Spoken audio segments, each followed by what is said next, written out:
بسم اللہ الرحمن الرحیم۔ السلام علیکم ورحمۃ اللہ وبرکاتہ۔ Welcome to my channel I Q brain haven.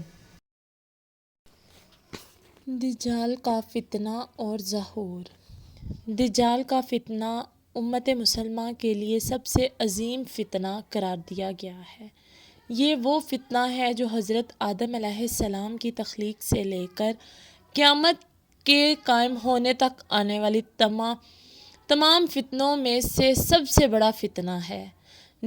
دجال کے مطابق ہم مسلمانوں کے پاس جو معتبر ترین ذرائع ہیں وہ نبی کریم صلی اللہ علیہ وسلم کی حدیث مبارکہ ہے۔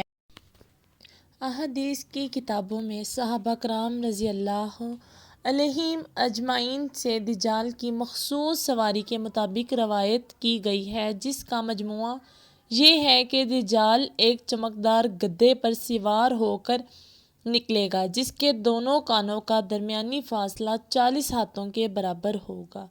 دجال اس گدھے پر سوار ہو کر سمندر میں اس طرح داخل ہوگا جیسے گھڑ سوار اپنے گھوڑے میں سوار ہو کر ندی میں داخل ہو۔ یہی وہ وقت ہوگا جب لوگوں کی ایمانی حالت بہت کمزور ہو چکی ہوگی۔ دجال دنیا میں 40 دن گھومے پھرے گا اور ان 40 دنوں میں ایک دن ایک سال کے برابر ہوگا اور ایک دن ایک مہینے کے برابر، جبکہ یہ ایک دن ایک ہفتے کے برابر ہوگا، جبکہ بقیہ ایام معمول کے مطابق ہوں گے۔ دجال کے لیے زمین سمیٹ دی جائے گی، یعنی وہ بہت تیز رفتاری سے سفر کرے گا اور سورج کے غروب ہونے کے مقام پر اس سے پہلے پہنچ جایا کرے گا۔ سمندر کا پانی اس کے ٹخنوں تک پہنچے گا۔ دجال کے پاس 70,000 کی فوج ہوگی جس کے اوپر سبز رنگ کی چادریں ہوں گی، یہاں تک کہ وہ ابو المراق کے ٹیلے پر آ کر ٹھہر جائیں گے۔ پھر وہ ایسی بلند آواز دے کر سب کو بلائے گا کہ اس کو زمین و آسمان کے درمیان ساری مخلوق سن لے گی۔ پھر دجال ان سب لوگوں سے کہے گا کہ تم لوگ میری عبادت کرو، میں تمہارا خدا ہوں۔ اس موقع پر رسول صلی اللہ علیہ وسلم نے فرمایا کہ تمہیں پتہ ہو کہ تمہارا رب ایک آنکھ والا نہیں ہو سکتا، بھلا رب جو دوسروں کو آنکھیں دیتا ہے وہ خود کیسے بینائی سے محروم رہ سکتا ہے؟ بے شک اس بدبخت دجال کے ماتھے پر کافر لکھا ہوگا جسے صرف مومن ہی پڑھ سکے گا اور وہ اسے پہچان لے گا۔ دجال اپنے گدھے پر سوار ہو کر ساری زمین پر گھومے گا۔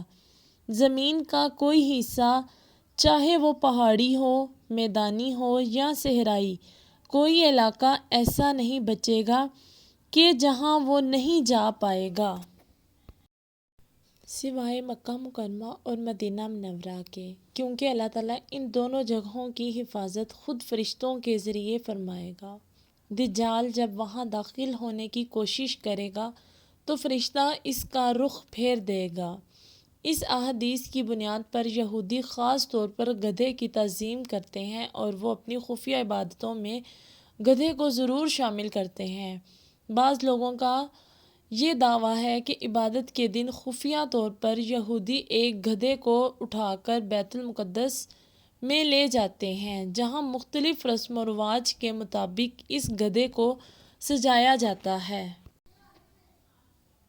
یہی تمام باتیں اس جانب اشارہ کرتی ہیں کہ خروج دجال کا وقت اب زیادہ دور نہیں، بلا شبہ یہ فتنوں کا دور ہے اور اس وقت انسانیت دجال اور دجال کی قوتوں کے فتنہ عظیم کی طرف بڑھ رہی ہے، لہٰذا دجال کی قوتوں سے آگاہی رکھ کر ہی ہم اپنی نسلوں اور اپنے ایمان کی حفاظت کر سکتے ہیں۔ اللہ پاک ہمیں اور ہماری آنے والی سب نسلوں کو دجال کے فتنوں سے محفوظ رکھے، آمین انشاءاللہ تعالی۔ دنیا میں سب سے زیادہ بڑا فتنہ ہی دجال کا فتنہ ہے۔ تھینک یو سو مچ۔ اگر آپ کو میری یہ ویڈیو اچھی لگی ہے تو پلیز میرے چینل کو لائک، شیئر، سبسکرائب لازمی کیجیے گا۔ اوکے، اللہ حافظ۔